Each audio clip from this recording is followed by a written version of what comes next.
సన్యసత్వం, సర్వం త్యజించడం, కామ క్రోధ మద మోహ మాత్సర్యాది అరిషడ్వర్గాలని త్యజించిన వాళ్ళు మాత్రమే సన్యసత్వం తీసుకుంటారు, సాధుత్వంతో ఉంటారు.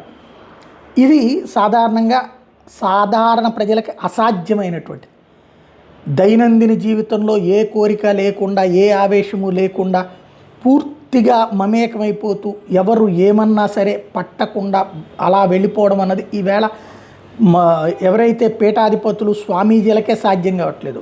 అలాంటిది అనేక మంది ఇప్పుడు సన్యసత్వం వైపు వెళ్తున్నారా?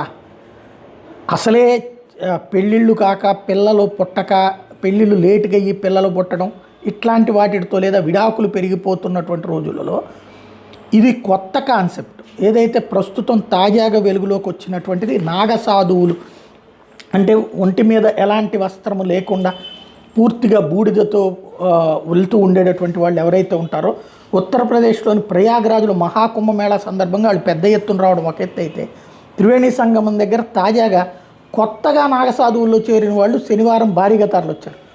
వాళ్ళంతా ఇంతమంది ఉండటం అంటే అసలు ఆశ్చర్యకరమైనటువంటి అంశం. భారతదేశంలో ఏం జరుగుతోంది అన్నటువంటిది ఒకసారి ఆలోచించుకోవాల్సిన సందర్భం వచ్చిందేమో.